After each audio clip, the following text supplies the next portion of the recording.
အခုကျွန်တော်ချစ်စွာသောလက်ဗုဒ္ဓမြို့သူမြို့သားများကိုကျွန်တော်ရဲ့ကိုယ်တိုင်ဘဝကလေးခြေပြုတ်ပြီးတော့ပြောပါမယ်ဘဝကရတယ်စပါအဲ့ဒါကလေးကိုလည်းကျွန်တော်စာအုပ်တော့ရေးပါတယ်အောင်စိတ်ဖြစ်ထူးချွန်စွာအောင်မြင်နည်းဆိုပြီးတော့ရေးပါတယ်အဲ့ဒီစာအုပ်ကကျွန်တော်ရဲ့တကယ်ကိုယ်တွေ့ဘဝပါပဲနားထောင်သူများတစုံတရာကောင်းကျိုးရမယ်လို့မျှော်လင့်ပြီးတော့စေရနာနဲ့ပြောမှာပါကျွန်တော်လက်ဗုဒ္ဓကိုဖြတ်သွားနေရတယ်မဟောရအတော်လွမ်းဖို့ကောင်းတယ်သင်္ဘောကြီးနဲ့လာဒီကနေပြီးတော့ဘီတုတ်ကိုသွားလိုက်ဂျာကန်ကိုသွားလိုက်ကံဘက်ကိုသွားလိုက်ပြင်စလူကိုသွားလိုက်နှစ်တိုင်းဟောပါလက်ဗုဒ္ဓချိုးနှစ်ဒီဖိတ်ပါအပြန်တပွဲဝင်ဟောပေးပါကျွန်တော်တို့ကလည်းအပြန်ရောက်တာနဲ့ပွဲကူးတွေကချိတ်ပြီးသားမို့လို့မဟောရဒါကြောင့်မို့လို့အခုတိုက်ဆိုင်ဟောရတယ်ဝန်တာပါတယ်လူတွေကလည်းစီကားလိုက်တာဒါလောက်ညာပြစီကားတဲ့ပြိတ္တကိုဟောပြောခွင့်ရဖို့အမတန်ခက်ပါတယ်ဟိုးနောက်ဆုံးကလူတွေပူအားနာပါတယ်မတ်တက်ဒီနာထောင်နေရအဲ့တော့သစုံတရားကောင်းကျိုးရှိစေချင်ပါတယ်ကျွန်တော်ငယ်ငယ်တုန်းကအမတန်ညံ့ပါတယ်ဘာဖြစ်လို့ညံ့တော့ကျွန်တော်မှာပိန်ငယ်တဲ့စိတ်ကြီးရှိပါတယ်လူတိုင်းမှာပိန်ငယ်စိတ်ရှိနိုင်ပါတယ်ပိန်ငယ်ပြီဆိုရင်တော့မင်းညံ့ပြီလားမှတ်တော့ပိန်ငယ်စိတ်ကလူကိုပြော့သွားတယ်ထက်မြက်သွက်လက်တက်ကြွမရှိတော့အယိုးပြော့ယောဂဆွဲတဲ့ကောင်လူပဲခွန်အားမရှိတော့ဘယ်သူမှဆိုပိန်ငယ်ရင်အဲ့လိုဖြစ်လွမ်းတယ်လို့ဆွဲတယ်လို့အဲ့ဒါပိန်ငယ်စိတ်ကလာကျွန်တော်မပိန်ငယ်စရာအကြောင်းတွေတော့ရှိတာပေါ့ကျွန်တော်ရွာကလေးကဟိုးထက်ညီဟာကြောက်စင်နဲ့နီးပါစင်ငိုင်းဆိုတဲ့မြို့ကလေးသေးရှိပါကြောက်စင်ခရိုင်ထဲမှာပေါ့ဒီလက်ဗုဒ္ဓကခရိုင်နဲ့လက်ဗုဒ္ဓမြို့နယ်လည်းရှိကျွန်တော်တို့ရှိမှာကြောက်စင်ခရိုင်နဲ့စင်ငိုင်းမြို့လေးသေးအဲ့ဒီမြို့ကလေးကဟိုးအနောက်6မိုင်လောက်သွားရင်အင်ဂျီ100လောက်ရှိတဲ့လယ်သမားရွာကလေးဝန်းသူတဲ့ကျွန်တော်တို့ရွာကလေးအဲ့ဒီရွာကလေးမှာတရွာလုံးလယ်သမားကြီးပါပဲကျွန်တော်ဖေကလည်းလယ်သမားပါပဲကိုယ်ပိုင်လယ်ကလေးရှိတော့ထမင်းနဲ့မှန်စားရပါတယ်သို့သောကျွန်တော်9နှစ်သားအရွယ်မှာအဖေကွယ်လွန်သွားပါတယ်အမေက23နှစ်မှာမုတ်ဆိုးမှဖြစ်မလောက်တတ်မကင်တတ်တော့လေယာစီးပွားကလေးပြတ်သွားပါတယ်ကျွန်တော်ကိုဖေကြီးနဲ့အမေကြီးကခေါ်ပြီးတော့မွေးစားပါတယ်အဖေကြီးကတော့အဲ့ဒီရွာကလေးမှာမဆိုးပါဘူးသူတယောက်ပဲလယ်သမားမဟုတ်တာသူကဘာတော့ဆိုတော့အဲ့ဒီရွာကလေးရဲ့မူလာရန်ကျောင်းအုပ်ဆရာကြီးပါပဲသို့သောမူလာရန်ကျောင်းအုပ်ဆိုလို့သူ့မှာလက်ထောက်ကတော့တယောက်မှမရှိပါဘူးသူ့ဘာသာတယောက်တည်းအုပ်နေရတဲ့ကျောင်းပါပဲကျောင်းကလေးကလည်းချင်းပါပဲဒီရှိကတဝိုက်စာလောက်ရှိပါဟိုနားမှာတငယ်ရန်လေးကလေး20လောက်သင်ပုံကြီးတစ်ချက်သင်ပုံကြီးဆိုလို့ကောင်းမဟုတ်ပါဘူး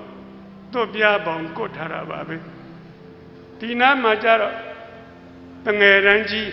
ကလေး16ယောက်လောက်ဒီနားမှာပထမရန်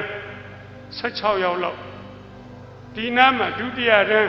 14ယောက်လောက်ဒီနားကျတော့တတိယရန်4ယောက်လောက်ရှိဒီဘက်ကစရုပ်ထရန်3ယောက်လောက်တချို့နှစ်ဆို2ယောက်လောက်ရှိတငယ်ရန်လေးမှာလူများပြီးတော့အတန်းကြီးလေလူနည်းလေဒါ ကျွန်တော်တို့ကြောင်းလေးဘာဖြစ်တာလဲကျွန်တော်တို့ရွာလက်သမားတွေကဒုတိယရန်လောက်အောင်ပြီးလို့သေစာရှင်စာဖတ်တတ်ရင်တော်ရောပေါ့ကြောင်းထုတ်သွားပြီကျွဲကြောင်းခိုင်းနွားကြောင်းခိုင်းနေအဲ့ဒီကြောင်းကလေးမှာတရန်းနဲ့လည်းဘာမှကာချထားတာမရှိပါဘူးကာလို့လည်းပဲဖြစ်ဆရာကတယောက်တည်းခလဲကောင်ကထိုင်ကြည့်အားလုံးကိုမြင်နေရဆရာကြည့်ရင်ငြိမ်နေတကယ်လို့အဖေကြီးကပထမရန်ကိုသွားစာပြရင်လေးရန်ကောင်နေနောက်ကျောပေးလိုက်အဲ့ဒါနဲ့တပြိုင်တည်းကြောက်တင်မုံနဲ့ဆွဲခုတ်ကြပြီရံပွဲချဖေကြီးကလေးရန်ကိုပြေးပြီးတော့သူကပြောရဖြင်ရတယ်အဲ့ဒီချိန်မှာဒုတိယရန်ကောင်နေနောက်ကျောပေးလိုက်ပြီဒုတိယရန်ကောင်နေနှပန်းချကုန်မြန်ပြီအဖေကြီးမှာစာသင်ရတာကနည်းနည်းရံပွဲဖြင်ရတာကများဒီเจ้าကလေးမှာကျွန်တော်ကမူလရန်ပညာသင်ခဲ့ရပါတယ်အဲ့ဒီเจ้าကလေးမှာကျွန်တော်သိကြိုက်တာတစ်ခုရှိပါတယ်ဘာလဲဆိုစာမေးပွဲလုံးဝမရှိပါဘူးအလွန်ကောင်းပါတယ်ပထမဆန်းမရှိပါဘူးဒုတိယဆန်းမရှိပါဘူးတန်းတင်စာမေးပွဲကြီးမရှိပါဘူးဘာစာမေးပွဲမှမရှိပါဘူးနွေရာသီသူများကျောင်းနေပိတ်ကျွန်တော်တို့ကျောင်းလက်ခတ်တီနဲ့ပိတ်ချလိုက်တာပါပဲစာမေးပွဲကြီးပြီးသွားတဲ့သဘောပါပဲကျောင်းပြန်ဖွင့်တဲ့ခါကျတော့ဖေကြီးကဟိုစပွဲနာကကောင်းနေဒီပရင်းပေါက်နာကိုရွှေ့လိုက်တဒန်းတက်သွားတာပါပဲ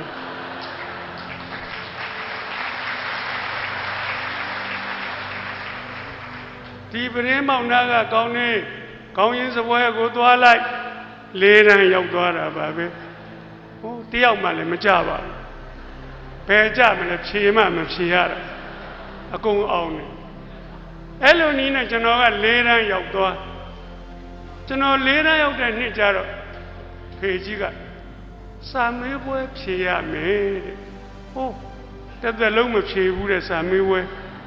ဘယ်လိုလုပ်ဖြေရမှန်းလည်းမသိအဲ့ဒီနှစ်မှလေးတန်းကလည်းဘုတ်စစ်စာမေးပွဲတဲ့ကိုယ့်ရွာကိုဖြေလို့မရဘူးစစ်နိုင်မျိုးပေါ်ကထက်တန်းကျောင်းကိုသွားဖြေရမယ်ပိုဆိုးနေပါပြီအဲ့ဒီနှစ်ကကျွန်တော်တို့ကျောင်းမှာလေးတန်းကျောင်းသားကလည်းများစားပါပဲကျွန်တော်တယောက်တည်းရှိပါတယ်ဖြေဆိုတော့လေဖေကြီးကိုကြောက်တော့ကျွန်တော်သွားဖြေလိုက်ရပါတယ်ဖြေလိုက်တော့လေအောင်သွားပါတယ်အဲ့ဒီနှစ်ကကျွန်တော်တို့ကျောင်းရဲ့လေးတန်းအောင်ချက်ကတော့ရာနှုံးကြီးပါပဲတယောက်တည်းဖြေတာတယောက်တည်းအောင်တော့ရာနှုံးကြီးပေါ့ကျွန်တော်ကြရင်လည်းရာနှုံးကြီးကြမှာပါပဲစစ်နိုင်မျိုးပေါ်နာမည်ကြီးကျောင်းက54ယောက်ဖြေတယ်50အောင်နဲ့4ယောက်ကြတယ်ကျွန်တော်တို့ကျောင်းကိုမမီပါဘူးဖေးရသဘောကြတာပေါ့မင်းမျိုးကျောင်းဆက်တဲ့ရမင်းကျွန်တော်ရင်မျိုးကျောင်းသွားတက်တာတယောက်မှမရှိပါဘူးဘယ်ရှိမလဲလယ်သမားတွေကသားသမီးကိုဆက်ပိန်းကလေးတစ်စင်းဝယ်မပေးနိုင်ဘူးအဲ့ဒီခက်ကလယ်သမားပြောတာပါအခုတော့အင်ဂျင်100ကျော်ရှိတဲ့ရွာမှာဆိုင်ကယ်84စင်းရှိပါတယ်မနှဲရှောင်းနေရပါတယ်ဖေကြီးကတော့သူ့မြီးကိုစာတက်စေချင်တယ်တဲ့ဘိန်းကလေးတစ်စင်းဝယ်ပေးမယ်သို့တော့ကျွန်တော်ကံမကောင်းဘူးကျွန်တော်လေးတန်းအောင်တဲ့နေ့မှာဖေကြီးကအငိမ့်စားယူရတယ်လက်ကမရှိတော့သူ့မှာရှိစုမဲ့စုထားတဲ့ငွေကလေးနဲ့ဘိန်းတစ်စင်းရအောင်လိုက်ရှာငွေအားကနဲလို့ရလာတဲ့ဘိန်းကလေးကအတော်အိုပါတယ်ဘလောက်များအိုတော့ဆိုရင်အဲ့ဒီသက်ရွယ်ကနေခုလောက်ကြီးတဲ့အထိအဲ့ဒီဘိန်းလောက်အိုတာတခါမှမတွေ့ဘူးတော့ပါဘူးကျွန်တော်ဘိန်းလေးတစ်စင်းလုံးမှာအယောင်လက်တဲ့နေရာတနေရာမှမရှိပါဘူးလက်ကင်မဲကလေးမဲမှာပေါ့တန်ကြီးတွေတက်ဂွေးမဲပါစပုတ်တံတစ်ချောင်းမကြံအကုန်မဲပါလေ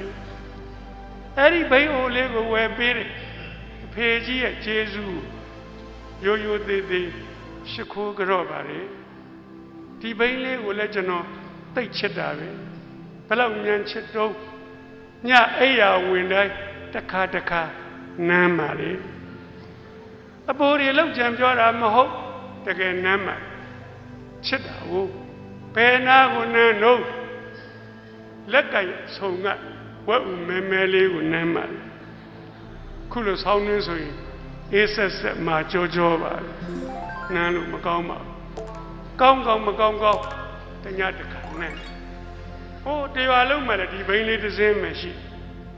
ကျွန်တော်ဘိန်းစီးလို့ရှိရင်ရွာရဲကလေးတွေအကုန်ထွက်ကြည့်ဘိန်းလေးနှစ်ဘိန်းကိုထောင်ပြီးတော့လက်ကင်ကလေးနဲ့မလဲအောင်လုပ်နိုင်တယ်တဲ့အံ့ဩလို့ကျွန်တော်ကလည်းလက်တစ်ဖက်တောင်လွတ်ပြလိုက်သေးကြွားချင်တာကိုရွာမှာကိုဘိန်းကလေးနဲ့ဟုတ်ပေမဲ့စစ်နိုင်မျိုးပေါ်ကြတော့သူတို့ကဗျာလေးတန်းအောင်တဲ့သားသမီးကိုရလေးဘိန်းဟမ်ပါဘိန်းအသစ်တွေသူတို့ဘိန်းတွေကနေရောင်နဲ့စီးသွားရင်တပြောင်ပြောင်တလက်လက်နဲ့ကျွန်တော်ဘိန်းကဘာရောင်မှမထွက်ကျွန်တော်ကတော့ဆင်ပြေအောင်တွေးပါကောင်းတယ်လို့ငါဘိန်းကနေရောင်နဲ့စီးသွားရင်ဘသူမျက်စိမှာဒုက္ခမပေးဘူးဘာရောင်မှမထွက်တာဘိန်းချင်းရှင်တော့ကျွန်တော်ရှုပ်အဝတ်စားချင်းရှင်တော့လေဟိုရှုံးတာပဲရှုံးမှာပေါ့ဘိန်းကအိုးလမ်းကကျန်းတတိုင်းတိုင်းလဲရင်လည်းမတတ်တာပေါ့ဂျွန်းပြစ်ကြဖုန်တွေကပေးတစ်ချိန်လဲတော့ကျွန်တော်ခါတယ်နှစ်ချိန်လဲတော့ခါသေးတယ်သုံးချိန်လဲတော့မခါကျင်တော့ပါဘူးခါရင်လဲပြန်လဲအောင်ပါပဲဟိုမြို့เจ้าနာကြမှာအားလုံးပေါင်းခါတော့မယ်အဲ့ဒီကြတော့လေဗျာချွေးနဲ့ဖုံနဲ့ကတ်တော့အင်ကြီးလေးတွေကပေလို့နွမ်းလို့သူတို့မျိုးပေါ်เจ้าသားတွေကတော့ဘိန်းကကောင်းလန်းကကောင်းအင်ကြီးမီးပူကြဖြူဖွေးတော့လို့အရေးအယောင်ချင်းဘယ်တူပါမလဲတကယ်တော့ပိဿချင်းလည်းမတူပါဘူးသူတို့ပိဿလေးတွေကပိုကောင်းပါကျောင်းစိမ်းချင်းတူရင်လည်းသူတို့လုံကြီးလေးတွေကပိုစိမ့်ပါကျွန်တော်တမင်လိုက်ပြိုင်တာမဟုတ်ပါဘူးမသိမသာရှိုးလိုက်မြင်းနေရရှုံမြန်ပြီမုံဘိုးရှုံတာပဲကျွန်တော်ဖွားကတနေ့မှတမူးပဲပေးနိုင်အဲ့တော့ကမူးခက်မခက်တမတ်ဆိုရင်ခောက်ဆွဲတော့မုံတီတော့လက်တော့စုံအကုန်စားလို့ရတမူးမကတ်နိုင်ဘူးဘာစားရတော့အညာတလိဘောဂျုံစီကိုထညက်ရည်နဲ့ပြစ်နေအောင်ကြိုးအကွဲလို့အုံသီးစံမုံလေးဖြူထားတမူးဘိုးစားရင်ဘိုက်ကိုကားသွားတာတနေ့လုံးမစားတော့ပါကျွန်တော်နေတိုင်းဂျုံရိုတစ်ခွက်တစ်ခွက်မှန်တီးရတယ်အသက်ကြီးလို့ကျမ်းမာရေးနဲ့အာဟာရကြောင်းတွေဖတ်တဲ့ခါကျတော့ဟိုကျမ်းဖန်ကံကောင်းနေတယ်ဗျအဲ့ဒီဂျုံစည်းနဲ့ထင်းရက်ကိုကြိုထားတာတဲ့ကလေးရွယ်လူငယ်တယောက်တွေခွန်အားဗလာဖြစ်စေတယ်ကျွန်တော်အရက်6ပေရှိပါတယ်အဲ့ဒီဂျုံယိုတွေရဲ့ကျေးဇူးပါပဲဟိုလက်တော့စုံနေစားတဲ့ကောင်တွေဝန်းလျှောနိုင်ပါတယ်ကိုမစားနိုင်တော့လေအဲ့လိုပြောရတာပါပဲမုံဘိုးချင်းလဲကျွန်တော်ရှုပ်ကဲအဲ့ဒါတွေရှုံရင်ရှုံပါစေကွာရေးမကြည့်ပါဘူးစာကြမင်းအတိုင်းပြီးတာပဲစာကြလို့ကျွန်တော်ရှုံတာပဲရှုံမှာပေါ့အဖေကြီးเจ้าမှာအတန်း6တန်းရှိတာမှဆရာတယောက်ထဲရဲ့သူတို့မြို့ပေါ်เจ้าက4တန်းဘုတ်စစ်အရေးကြီးတယ်တဲ့6ဘာသာရှိဆရာမ6ယောက်တင်ညတာသူတို့ကတရန်းထဲကို6ယောက်တင်တဲ့အချိန်မှာဖေကြီးက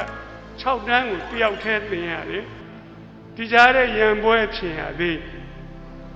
4တန်းအောင်5တန်းတက်တော့မြို့ပေါ်ကအကြောင်းကိုသွားရတယ်တခုံနဲ့3ယောက်ရှင်းထိုင်တော့တူတယ်လို့ထင်တာပေါ့မင်းလည်း4တန်းအောင်5တန်းငါလည်း4တန်းအောင်5တန်းသို့တော့သင်္ချာဆရာမဝင်လာမှဒုက္ခရောက်တာပါပဲသင်္ချာဆရာမကပု္ပ္ပာ3ခုပေးထားတဲ့ပု္ပ္ပာများကို3ချက်တွက်နည်းနဲ့တွက်ပါ 3ချက်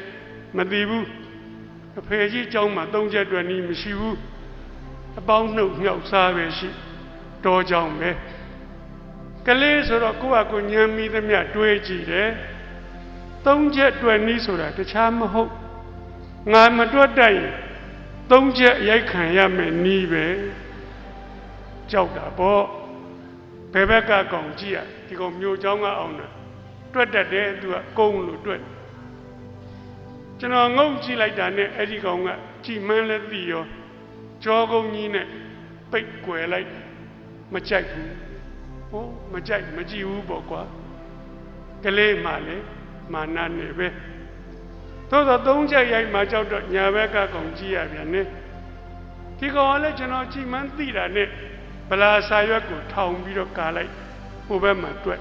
မမြင်ရတော့ပါဘူးစာချစ်သူများကိုပြောချင်ပါတယ်အဲ့ဒီနေ့ဟာကျွန်တော်ဘဝကိုတစ်စစ်ချိုးပြောင်းသွားတဲ့နေ့ပါပဲဟိုးသိငယ်လိုက်တာရှေ့မှာလည်းအငုံစိတ်အနှိမ့်စိတ်အညံ့စိတ်တွေနဲ့အရှုံးတွေကအနန္တစာမှာရှုံးတာကစိတ်အားအငယ်ဆုံးပါပဲဘလောက်ဉာဏ်သိငယ်သွားလိုက်တော့ငါဒီမျိုးပေါ်မှာကျောင်းသားများကိုဘာတစ်ခုမှမမီပါလားသူတို့ဒီငါတဲ့ဆဆရာရာတာလွန်ကြကုန်၏ငါဒီသူတို့အောက်မှာတစ်ထစ်နေရှိလေ၏ကျွန်တော်သူတို့ကိုမျက်နှာချင်းဆိုင်စကားပြောဖို့တောင်မှဝင်လေးသွားပါလေတော့မှမွေးတဲ့ငါမြို့မှာမွေးတဲ့သူတို့လူညံလည်းမကောက်ကျွန်တော်စာကြိုးစားခြင်းစိတ်မရှိတော့ပါဘူးကြိုးစားရင်လည်းသူတို့ကိုမနိုင်ဘူးလို့ထင်မှရှင်သမျှအကုန်ရှုံးတော့ကျွန်တော်စိတ်အားပြက်စာမကြိုးစားတော့ပါဘူးလက်ပတ်စာမေးပွဲကျွန်တော်တခါမှမအောင်ဘူးက6ဘာသာဖြေရအမြဲတမ်း4ဘာသာကြသင်္ချာဒိုင်ခံကြ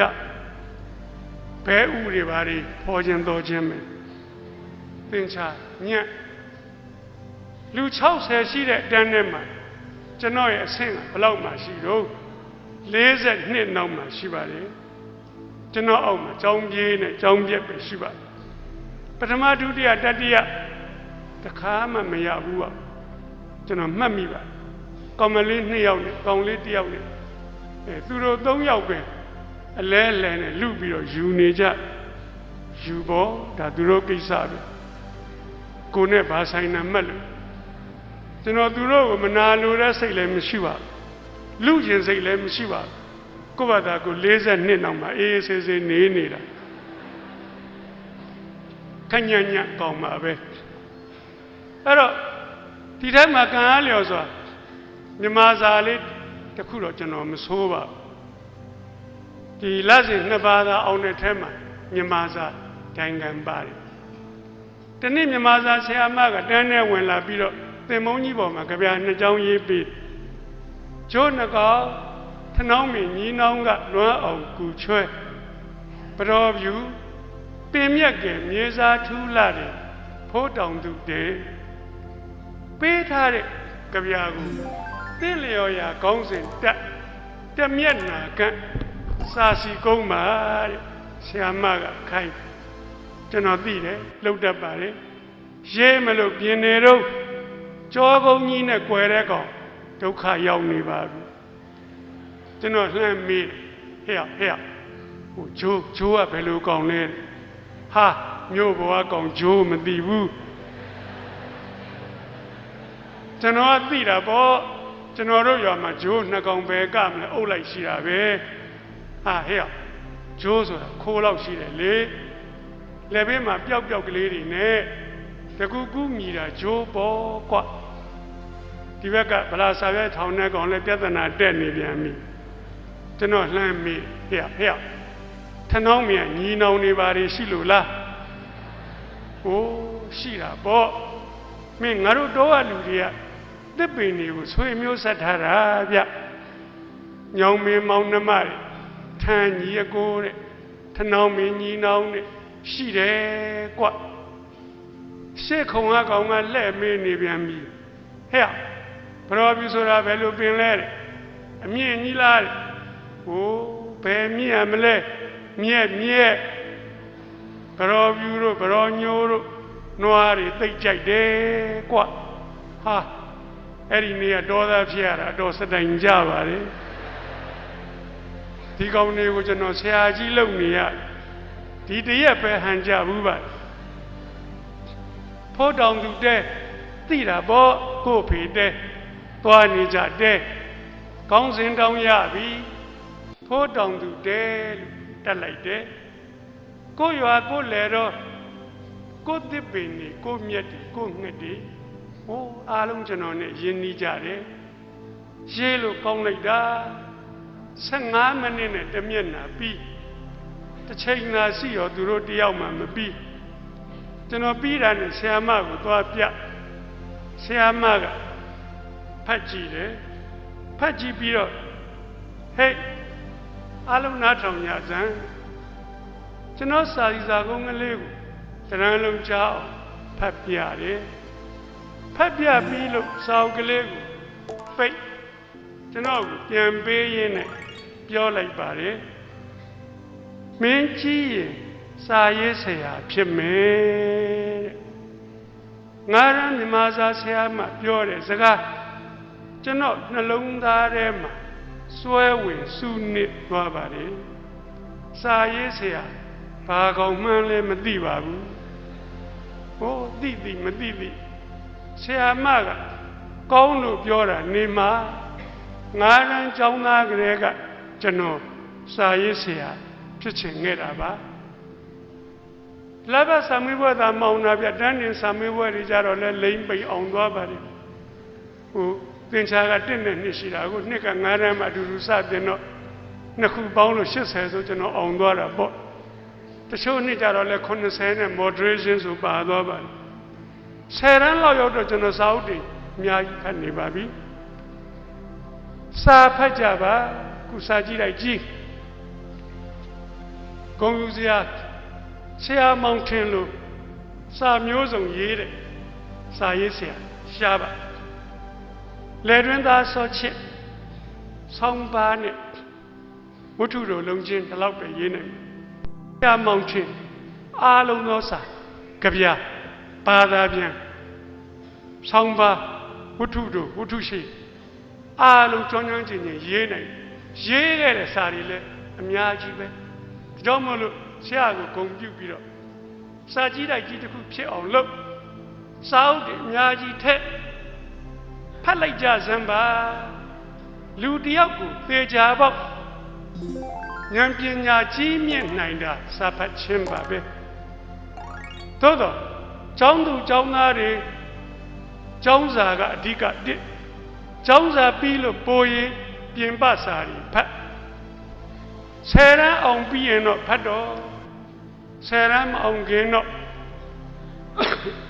ကျောင်းပိတ်ရလောက်ပဲဖတ်ဘာဖြစ်လို့တော့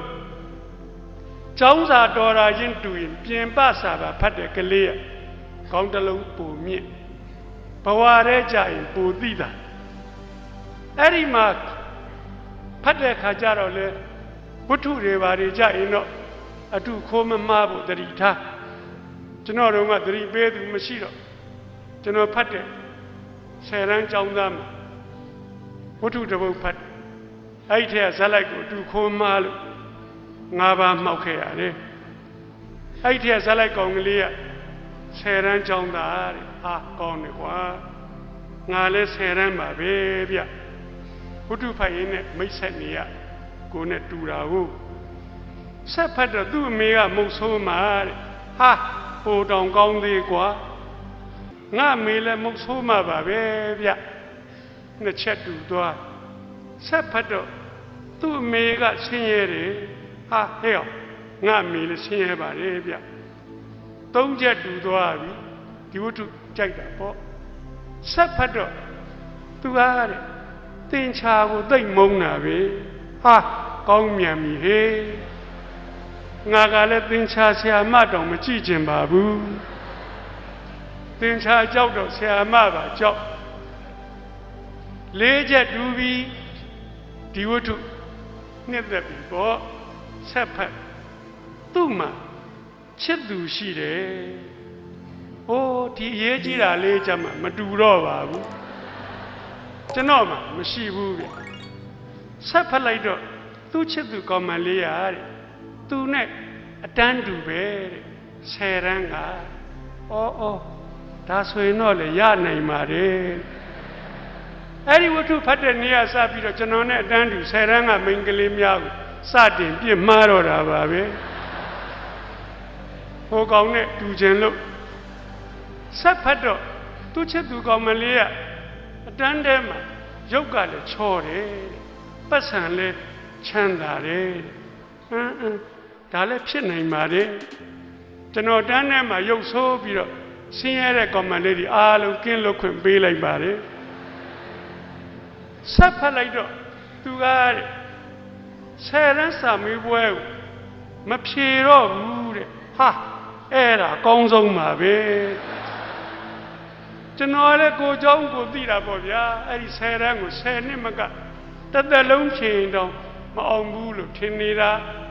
ကိုသဘောကျတဲ့ဇာတ်လိုက်ကမဖြေတော့ဘူးဆိုတော့အေးကောင်းတယ်မဖြေနဲ့ကွာ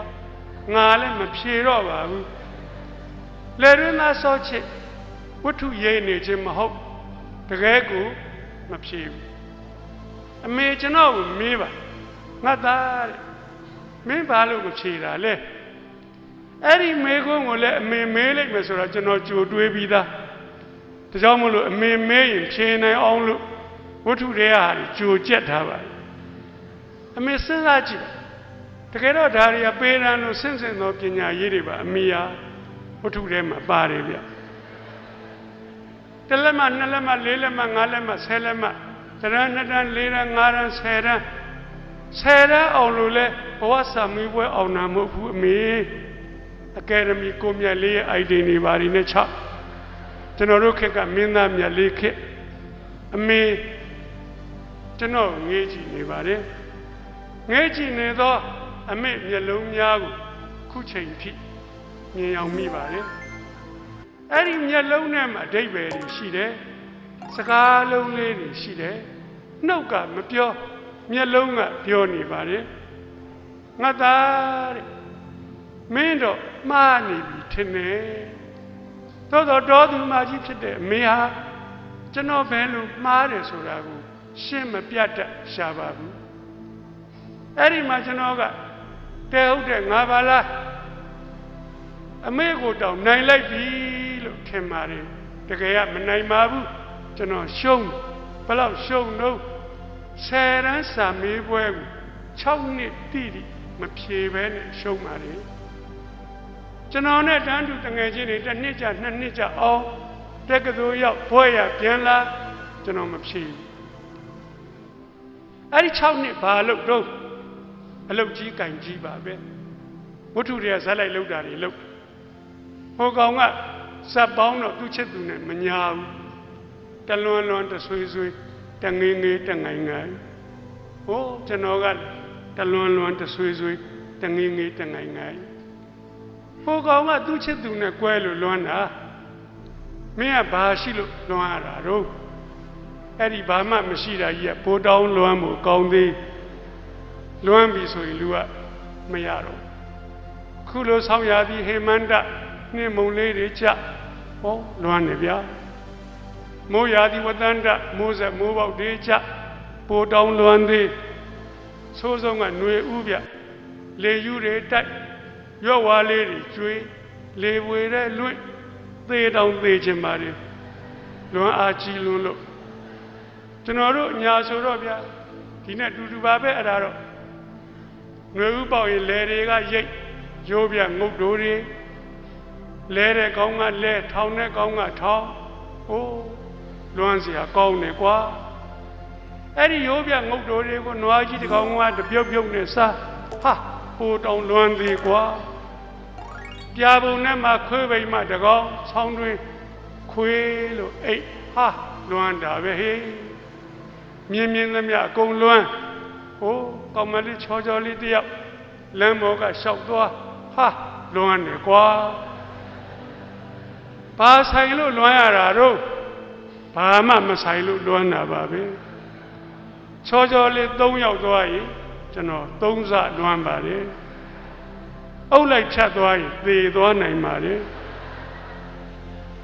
အဲ့တော့ရွာစည်းရိုးမှာမိခိုးကလေးပတ်လွမ်းနေဗျာဟိုးဒီလိုလူစီစီရှိတဲ့နေရာမသွားဘူးဝေးကရှောင်းတယောက်ထဲငိုင်းနဲ့မိုင်းတွေချလွမ်းနေမင်္ဂလာဆောင်ပိုးရှောင်းနေအဲ့ဒီတို့သမီးကကိုယ်နဲ့ဘာလို့ညာလို့အဲ့လိုတွေးမိအရန်ခံစားရတယ်ဟုတ်လဲမဟုတ်ဖဲနဲ့လေတွေးမိတတ်ပါလေဘာကိုပြပါတော့နည်းနည်းကြောင်းလာတာကိုပြနေပါပြီဒီချိန်မှာကံအားလျော်ဆိုကျွန်တော်တငယ်ချင်းတယောက်ရန်ကုန်ကပြန်လာသူကတော့ကျွန်တော်လည်းပို့ဆိုးပါသူ10ရန်အောင်ပြီးတော့အဲ့ဒီနှစ်မှာသူ့ဖေနဲ့မိရရှေ့စင်နောက်စင်ကွဲလွန်းတူဒီသားဆိုတော့အိမ်ကြီးတိမ်လုံးမှာတယောက်ထဲချံတကောင်ကျွဲ့တိမ်ငယ်လွန်းလို့အားငယ်လွန်းလို့ရန်ကုန်ကိုဆင်းသွားရန်ကုန်မှာသူ့ဘာကြီးရှိတယ်ဥပ္ပယီနဲ့သမီးများစာပေမော်ဒန်ကာတွန်းကိုစထုတ်ကျွန်တော်တို့ကြောက်ဆရာပါပဲသူတူကိုမြင်တော့ဥပ္ပယီကလူလေးဟောရဘာကြီးရဲ့စာအုပ်ဆိုင်ကြီးပဲကွစိတ်ပြေလက်ပြောက်စာအုပ်ကလေးတွေကူရောက်ပေါ့ကွာကျွန်တော်တငယ်ချင်းကစာအုပ်ကလေးတွေကူရောက်ရော့လူလေးဟောဒီမှာစာအုပ်တစ်ထပ်ပြင်းတဲ့အခါဖတ်ကွဘာကြီးကစာသမားလူပါဒီကောင်စာအုပ်ဆက်ပြီးကျွန်တော်တငယ်ချင်းကအယောင်ပါရင်တအုပ်ယူဖတ်လိုက်ဖတ်ပြီးတာလေးကိုဒီဘက်ကိုပြောင်းပုံရွှေတကုံသွားလိုက်ပြန်လာတော့တအုပ်ကိုဖတ်လိုက်ဖတ်ပြီးတာလေးကိုဒီမှာပုံအားလုံး22အုပ်ရှိတယ်တလနီးပါးဖတ်တော့အားလုံးပြီးဒီနာကအပုံဒီနာကိုရောက်သွားဆိုင်ထဲမှာရှိတဲ့ဘာကြီးကိုလှမ်းပြောဘာကြီးကျွန်တော်ကြောက်ဆယ်ပြန်တော့မယ်ဘာကြီးကဒီလေသံကိုကြိုက်တယ်တဲ့အလားတော့ကလူတိုးတိမ်မဟုတ်မျက်နှာငယ်လေးမဟုတ်သေချာအောင်လို့မေကွန်းတစ်ခုမေးအေးပြန်ပြီးရင်ဘာလုပ်မလဲလူလေးရကျွန်တော်တက်ကတူဆက်တယ်မယ်ဘာကြီးဟာဒီဖြေကိုပိုကြိုက်တယ်ဘာကြီးကဒီယုံမြင်လို့ဒီချုံထွင်းခဲ့တာငါပြစ်တယ်မြမှန်သွားပြီငါတူရဲ့တသက်တာစိတ်ချရဟောဒီခွန်အားရှိတဲ့စာတွေကဒီကောက်စိတ်သက်ခွန်အားတွေဖြည့်ပေးလိုက်ပြီလေသံတွေကအောင်မြင်ပြီးမျက်နာကမငယ်တော့ပါဘူးအဲ့ဒီကောင်ကလည်းတငယ်ချင်းကောင်းမြဘာကြီးတဲ့ဒီစာအုပ်ကလေးတွေတော့ကျွန်တော်ကိုပိုင်ပေးလိုက်ဟောယူသွားလေလူလေးကအဲ့ဒါမင်းကိုပေးပြီးသားပဲလीကွာဂုံလျှော်ကျိုးလေးနဲ့စီးပြီးတော့ယူလာတယ်အဲ့ဒီချိန်တုန်းကပလတ်စတစ်ကျိုးမပေါ်သေးဘူးကျွန်တော်တို့ငယ်ငယ်ဂုံလျှော်ကျိုးလေးနဲ့စီးပြီးတော့ယူလာတယ်သူ့ကိုမဟုတ်ဘူးသူ့တငယ်ချင်းဟိုကောင်တလွန်းတဆွေတငင်းတငိုင်နဲ့အကောင်ဟိုကောင်ဆိုတာဒီကောင်ကျွန်တော်ကိုသတိရလို့ယူလာတယ်ကျွန်တော်အိမ်ကြတော့စာအုပ်စည်းကလေးကိုစပွဲပေါ်တန်းပြီးအောင်ပုတ်ကနေတမင်ချကျွန်တော်ရှိပါတယ်အဲ့ရကရင်ပေါ်မှာပလက်ကလေးဘာလို့နေတော့လွမ်းနေပါလေဘုကောလှမ်းမိဟဲ့ငါရန်ကုန်ပြန်လာပြီမင်းမို့ဒီမှာစာအုပ်ဒီပါလာကျွန်တော်အဲ့ရကရင်မောကလှမ်းမေးလိုက်ပါဘာစာအုပ်တွေများလဲတငယ်ချင်းရဲ့မဲဘုံမင်းကြီးကခလွန်းဟိုကောင်နားချပြီးကတ်ဟဲ့အောင်လုံးမနေနဲ့အားလုံးငါဖတ်ပြီးမင်းပိုင်ယူလိုက်တော့သွားပြီကျွန်တော်လေသံကိုမကြိုက်မာရီကြောရီပြောပြီးတော့ထွက်သွားအိမ်ထဲကထွက်တကားဝလှမ်းអော်လိုက်သေးဟဲ့ကောင်ဖတ်ပြအောင်ဖတ်တော့ချစ်တော်တငယ်ချင်းရဲ့စေတနာကိုလေးစားလို့အဲ့ရာကရင်မောကလွန်ကလေးထားလာအပေါ်ဆုံးစာအုပ်ကို လွန်လွန်ကလေးယူကြည့်ဘသူရေးတဲ့စာအုပ်တော့ဆိုတော့အရေးကြီးပါပြီစာရေးဆရာကြီးပီမောနင်းရေးတဲ့စာအုပ်အားလုံး22အုပ်စလုံးပီမောနင်းရေးတဲ့စာအုပ်တွေကြီးပါပဲကျွန်တော်ပထမဦးဆုံးယူလိုက်တဲ့စာအုပ်နာမည်ကစိတ်ပညာတဲ့ဆရာကရှုပ်ထွေးနေတဲ့စိတ်ပညာကိုဝက်ကြအတူလေးတွေနဲ့လွယ်အောင်ရေးလူတယောက်တဲ့ကိုယ်စိတ်ကိုနှိမ့်မြင့်ချက်ချင်းပဲကျွန်တော်စိတ်ကိုကျွန်တော်ပြန်ကဲခတ်မှန်ပါတယ်ဆရာကြီးကျွန်တော်စိတ်ကဖြစ်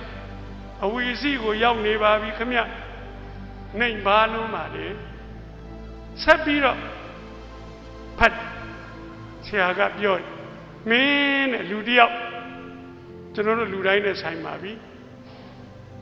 ဘဝမှာမင်းဘာဖြစ်ချင်တယ်လဲမင်းရဲ့ဝါသနာပီစာဆိုင်နဲ့ကိုက်ညီတာကိုရီမှန်းกว่าဆရာဝန်ကြီးဖြစ်ချင်တယ်လားအင်ဂျင်နီယာကြီးဖြစ်ချင်တယ်လားစစ်ဗိုလ်ချုပ်ကြီးလုပ်ချင်တယ်လားစာရေးဆရာကြီးဖြစ်ချင်တယ်လားတထဲကြီးဖြစ်ချင်တယ်လားဖြစ်ချင်တဲ့ရီမှန်းချက်ကိုခိုင်မာထားတကားတို့ကိုခောက်ကြလို့တဲ့ခောက်တော့သူတို့တွေတကားတို့ဒီပွင့်လိမ့်မည်ကျွန်တော်စဉ်းစားရပြန်ပြီလဘတ်ဆာမေဝတ်တကားမှမအောင်ဘူးလဘတ်ဆာမေဝတ်အောင်တဲ့တကားကိုရောမင်းပဏ္ဏခါခောက်တကားမှမခောက်အတန်းထဲမှာပထမတကားမှမရဘူးအဲ့ဒီတကားကိုရောမင်းပဏ္ဏခါခောက်လဲစိတ်တောင်မကူဘူးပါမရတာပါဆန်းတယ်ဟိုက်ထဲမှာကျောင်းသူကျောင်းသားတွေပါလိမ့်မယ်မင်းတန်းထဲမှာပထမရဘူးပြီလားမရဘူးသေးဘူးဆိုရင်မင်းညံ့လို့မဟုတ်အဲ့ဒီတကားကိုမင်းခောက်ရကောင်းမှမသိသေးလို့မခောက်သေးလို့ခောက်ကြည့်ပွင့်ပါစီမယ်အဲ့ဒီစာအုပ်ကိုဖတ်ပြီးတော့အာမန်နေတဲ့ဒီဘက်ကိုပြောင်းပို့နောက်တော့ကိုယူတယ်အရင်မဆိုင်လေရိုးလိုက်ဟာတန်းကြွယ်တထေးတွေငွေရင်တပြားမှမရှိဘဲနဲ့တထေးဖြစ်မနေ့တနေ့ပဲ6ရက်နေ့ပေါ့နော်ကျွန်တော်တက္ကလဆိုတဲ့ရွာကြီးကိုသွားဟောတယ်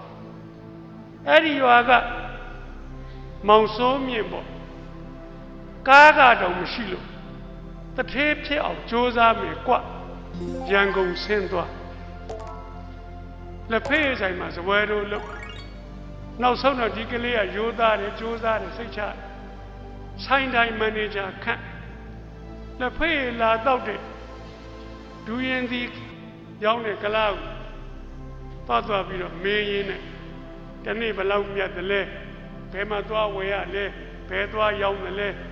ဘယ်လိုလုပ်လို့မြတ်တာလဲမဲ့မမဲ့ဘယ်လိုသိကလားနေတိုင်းသင်ပြီးနောက်ဆုံးသူဒူရင်စီကိုကျွမ်းကျင်သွားတဲ့အခါမှာဆိုင်ပိုင်ရှင်ကိုခွင့်တောင်းပိုင်ရှင်ကမသွားပါနဲ့လူလေးရဲ့အမျက်တဝက်ပေးပါမယ်ငါလှဲ့လည်းမကြည့်တော့ပါဘူးမင်းကရိုးဖြောင်းယုံမာတယ်ကွတော့သူကတထဲဖြစ်ချင်လို့လာတာအဲ့လောက်နဲ့မချေနှက်ဘူးဒူရင်ဒီကလာနောက်ကလိုက်ဒူရင်ဒီဘန်းနေထမ်းရတယ်မန်နေဂျာလုပ်ပြီးမှလိုက်ရောင်းရင်နဲ့ဒူရင်ဒီအကြောင်းကိုသိသွားလိုက်တာနောက်တော့ဆိုင်ထိုင်ရောက်နောက်တော့ဒူရင်ကအခင်းလိုက်ပြီးရှိတဲ့နေရာသွားပြီးစာချုပ်ကလာကထမ်းနဲ့ရောင်းတော့ဒူရင်ဒီဥစိုးမြင့်ကတထေးဖြစ်သွားတက္ကလသူ့ရွာမှာသုံးတက်ဓမ္မယုံကြီးဆောက်ထားတယ်ဒါရီယာစိတ်ကူးရင်နာမဟုတ်တကယ်ဖြစ်ခောက်ရင်ပွင့်ပါတယ်ကိုကြည်စိုးထွန်းလဲရောက်ဖူးပါတယ်ဟင်္ဒရနာကဝဲကြီးရွာအဲ့ဒီကကိုဝင်းထိန်နဲ့သူ့ရဲ့3,000ကျော်တန်နဲ့ဆက်ကားကြီးနဲ့ကျွန်တော်တို့ခေါ်သွားတဲချောင်းနေဖြတ်ရဆူကြုံနေတိုးရသူ့ရွာရောက်တော့ရွာဥမှာရွှေတဝင်းဝင်းနဲ့ဇေဒီတိန်เจ้าဖုန်ကြီးเจ้าရွာလယ်မှာစာတင်เจ้าကိုဝင်းထိန် ဒါရီမင်းကောင်းမှုဟုတ်တယ်ဟောပြောပွဲလေ तू ကအကုန်ခံလုပ်ပေးသူ့ရွာလူတွေဉာဏ်ပညာပွင့်လင်းအောင်ရွာမထဲအောင်မင်းကတထေးသားလားကွာဥဆိုးမြင့်လို့ပဲပတ်ကားကတော့ပေးစရာမရှိလို့စပယ်ယာကနေရင်ရိုက်မယ်တရွယ်ရွယ်တလန်းလုံးခိုင်းမှာခမခိုင်းတာဒီအကုန်လုပ်ဖင်ပေါ့တွက်လက်မြင်နေရန်ကုန်ရောက်တော့ဒရိုင်ဘာကတန်ဟောစဉ်ရှိသွားကဲရန်ကုန်ရောက်ပြီမင်းဘယ်သွားမလဲကျွန်တော်သွားစရာမရှိပါဘူးဒီကောင်ဒုက္ခရောက်တော့မှာပဲကဲအဲ့ဒါဆိုရင်လဲငါကားမှာမင်းကုံထမ်းကွာညကြတော့ကားဆောင်အိတ်သူလာကပေးကုံထမ်းကပေးဟန်ကြတာဗျာနေစရာလဲရအလုပ်လဲရနောက်တော့ဒရိုင်ဘာနဲ့စပယ်ယာကိုနင်းပေးနှိပ်ပေးတစ်ဖက်ရေးဝဲပေးဆဲလိတ်ဝဲပေးအလိုက်ကသိလိုက်တာဒီကလေးစပယ်ယာဒီကောင်ယာဒူးတက်သွားတယ်လက်ထောက်စပယ်ယာဖြစ်သွားစပယ်ယာအစ်စ်တော်မရသေးဘူးအဲ့ဒီစပယ်ယာထွက်သွားတော့စပယ်ယာဖြစ်ခိုင်းကောင်းတဲ့ကလေးဒရိုင်ဘာကတန်ရောစင်ရှိတော့ကားမောင်းတင်ပေးကားရည်ဆဲကြီးအောင်ကွာစီသွားထုတ်အောင်ကွာကားမောင်းကျွမ်းသွားလိုင်စင်ရသူတို့အုံနာကားတစ်ထောင်တော့ဒရိုင်ဘာရဲ့ထောက်ခံချက်နဲ့ဒီကောင်ဒရိုင်ဘာဖြစ်ကားပြည့်ရင်သူများလို့ဝက်ရှော့ထိုးဘီယာသွားတော့မနေဘူးဆဲလိတ်လည်းမတော့ကွန်ရလည်းမစားဘီယာလည်းမတော့ကားတန်ရောစင်နဲ့ထိုင်ကြည့်ဘာဖြစ်လို့ပြတ်တာလဲဘယ်လိုပြင်းလို့ကောင်းတာလဲမေးညံ့မှတ်သားတစ်ခါပြတ်တော့တစ်မျိုးတက်ဆယ်ကပြတ်တော့10မျိုးတက်နောက်ဆုံးမှာကားပြင်တတ်သွားတယ်ရတဲ့ငွေကလေးတွေစုဝက်ရှော့သေးသေးကလေးထောင်းအချိန်မှန်နဲ့ကွာသူပြင်လိုက်ရင်စိတ်ချရတယ်အတူများတော့ဝက်ရှော့အကြီးကြီးဖြစ်အဲ့လောက်နဲ့သူကဘယ်ချိန်နဲ့မလဲတထေးဖြစ်ချင်တဲ့ကောင်10ဘိန်းကားကြီးတွေဘော်ဒီရိုက်ရောင်းတဘိန်းကိုတကဘော်ဒီတစ်ခုကို390ရနောက်ဆုံးတထေးကြီးဖြစ်သွားတာပါပဲချမ်းသာခြင်းစိတ်ရှိကြစမ်းပါချမ်းသာခြင်းတကားကိုခောက်ကြစမ်းပါကိုရှိမှရင်ကိုနဲ့အတူတူတွေအမြင့်ကြီးရောက်သွားဘာမှကိုကမလုပ်ဖဲနဲ့အဲ့ဒီကောင်ငါနဲ့အတူတူပါပဲကွအစကတို့အတူတူပါပဲကွမမီမကန်းနဲ့ပခုံးကိုလှမ်းဖက်မနေနဲ့ကိုလည်းသူ့လိုပဲအမြင့်ကိုရောက်အောင်တက်ပါလူတိုင်းအတွက်အခွင့်အလမ်းနေရှိပြီးမောင်းနေရတဲ့စာအုပ်တစ်ထပ်ကိုဖတ်ပြီးတော့ကျွန်တော်အာမန်တက်သွားလိုက်တာတရားဒီစာအုပ်ကိုယူပြီးရေးလိုက်ဒီနှစ်10ရန်ပြန်ဖြေမယ်8နှစ်တက္ကသိုလ်ဆက်တယ်မယ်မင်းအောင်မှာကိုအောင်မမလားဆိုတော့တန်တရားစိတ်ကျွန်တော်သေးသေးလေးတောင်မရှိကြည့်ပါဒီလူပဲအစ10နှစ်မကတသက်ဖြေရင်တော့မအောင်ဘူးထင်တယ်အခု8နှစ်တက်ဘာနဲ့စမလဲကျွန်တော်အင်္ဂလိပ်စာနဲ့စအစမခန့်ညာကော6နှစ်တီးပြတ်အင်္ဂလိပ်စာI go to school တောင်မလုပ်တတ်တော့ပါဘူး9ရန်ကျောင်းသားဆင့်တောင်မရှိပါအဲ့လိုလဲတွေးလိုက်ပြောကျွန်တော်ပြန်ပြောတဲ့စကားရှိပါနှုတ်ကမပြောပါရင်ထဲကပြောရင်ထဲကကြားကောင်းတယ်စမယ်တုံညကစမယ်ပြောလိုက်ပါတကယ်ကျွန်တော်တုံညစပါတယ်ကျောင်းမနေနိုင်ပါဘူးလှုပ်နေရပါပြီကျွန်တော်တို့ခက်ကကျူရှင်မရှိပါဘူးအင်္ဂလိပ်စာကော်ရယ်အိုင်လန်လက်ညှိုးလောက်ထူတဲ့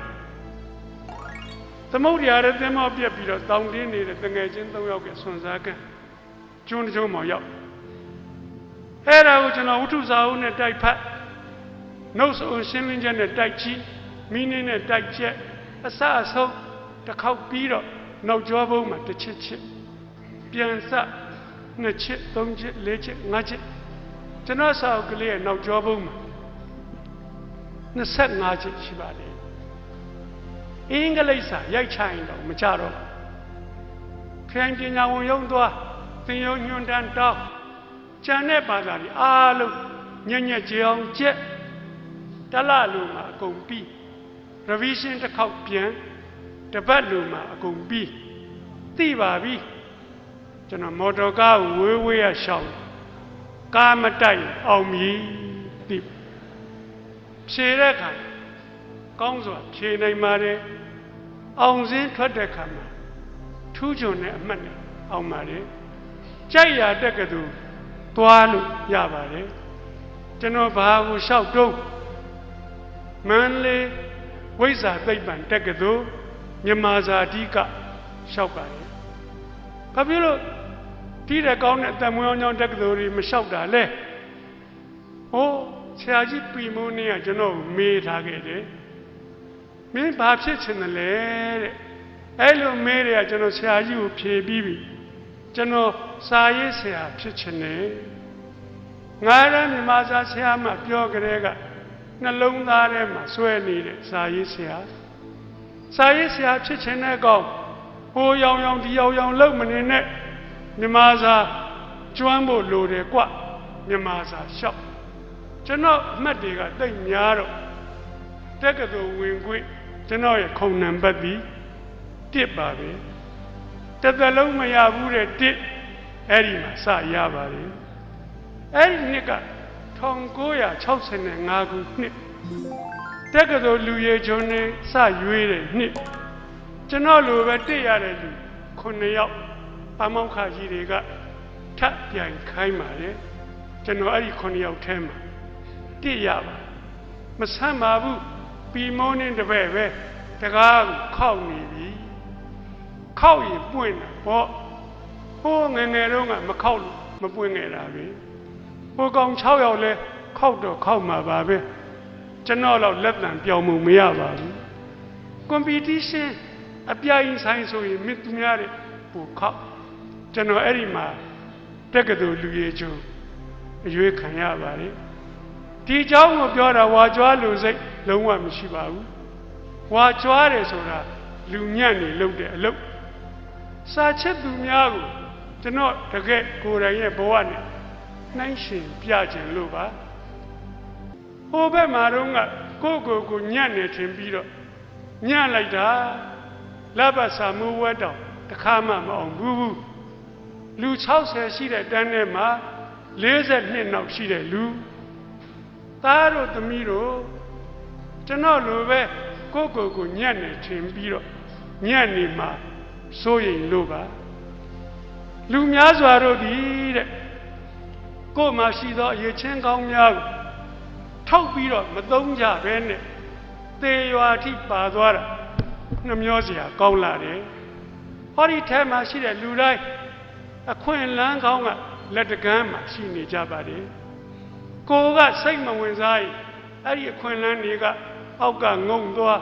အပေါ်ကကြော်သွားဘေးနာပုတိကတိတိုးတိုက်သွားကျွန်တော်တို့ကရှောင်းတောင်ပေးလိုက်သေးသွားကြဘယ်လိုကျွန်တော်တို့ကြီးပွားချမ်းသာမလဲဆရာကြီးမောင်ထင်းရဲ့ဇာတိဒေသမှာဆရာကြီးပီမောနီရဲ့ကျေးဇူးကိုဂုဏ်ပြုပြီးတော့ကိုယ်ရဲ့ဖြစ်ရကလေးနဲ့ထင်ဟပ်ပြီးတော့ပြောတာပါပီမောနီကကျွန်တော်ရဲ့ကျေးဇူးရှင်ပါသို့တော့ဆရာနဲ့ကျွန်တော်နဲ့အသက်ချင်းကတော့ကွာပါတယ်မိဝင်မိထွက်ကွာပါတယ်ဆရာကြီးကွယ်လွန်တဲ့နှစ်မှာကျွန်တော်စမွေးပါတယ်သူသေးပြီးမှလူဖြစ်မဲ့ကောင်ကိုဆရာစာကကယ်ခဲ့ပါတယ်စာတော်ကောင်းကိုဖတ်ယုံနဲ့လူတယောက်ဘဝပြောင်းသွားပါတယ်ကျွန်တော်ပီမောနင်းစာအုပ်တစ်ထပ်ကိုသာမဖတ်ခဲ့ရရင်ညောင်ကြားထဲမှာစက်သိမ်းမှာပါပဲသူတယောက်ဟာဘာဖြစ်တာမှမရှိပါဘူးအေးမင်းဘာမှဖြစ်မှာမဟုတ်ပါဘူးရှိပါတဲ့ဆန္ဒကိုအဓိပတိတက်ပြမြတ်စွာဘုရားကပဋ္ဌာန်းဒေသနာတော်ကြီးမှာအဓိပတိ၄ပါးဟောထားပါတယ်ဆန္ဒအဓိပတိဝရိယာအဓိပတိစိတ်ဓာအဓိပတိဝိမန္တာအဓိပတိဆန္ဒရှိမှဝရိယနောက်ကလိုက်တယ်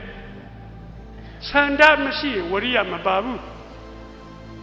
ကိုချစ်သူမိန်းကလေးအိမ်ရှိသွားဖို့မြန်ဘယ်သူမှကြံမပေးရမတိုက်တွန်းရလင်းဆိုရောက်နေပါပြီဆန္ဒရှိတော့ဝရိယပါတာပဲဝရိယပါပြီဟဲ့မင်းစ조사ပြီဆိုရင်စိတ်ဓာတိပတိစိတ်ကူးကောင်းကြံကြံကောင်းနေပေါ်လာတာပါပဲအစမရှိတဲ့စိတ်ကူးတွေရလာလိမ့်မယ်ဝိမန္တာဓိပတိဉာဏ်ပညာတွေဖြစ်လာလိမ့်မယ်အဲ့ဒီဓိပတိ၄ပါးပေါင်းဆိုရင်လောကဆယ်ရန်အောင်နာလောက်တထေးဖြစ်တယ်ဆိုတဲ့ကိစ္စကလေးသေးသေးလောက်မပြောပါနဲ့ဒီဘဝမှာတန်မြာကချုပ်ပြငြိမ့်ပြီးတော့မက်ဖို့နိဗ္ဗာန်တောင်ရနိုင်ပါလေအေးဆန္ဒမပြင်းပြရင်တော့မပြင်းပြလို့မရတာပါအားလုံးရီမန်းချက်ထားကြပါဆန္ဒကိုဒီပတိတပ်နောက်ကဝရိယတို့စိတ်ကူးတို့ဉာဏ်တို့ပညာတို့ပေါင်းဆက်ပြီးတော့ကျွန်တော်လိုကောင်းတော့ဒီဘဝလောက်ရောက်သေးရင်လက်ဗုဒ္ဓမျိုးမှာစာချစ်သူများအားလုံးကျွန်တော်တွေဆယ်စမကအစရာထောင်းတာလွန်တိုးတက်အောင်မြင်ကြပါစေလို့ဆုတောင်းရင်ညီကုန်းချုပ်ပါရင်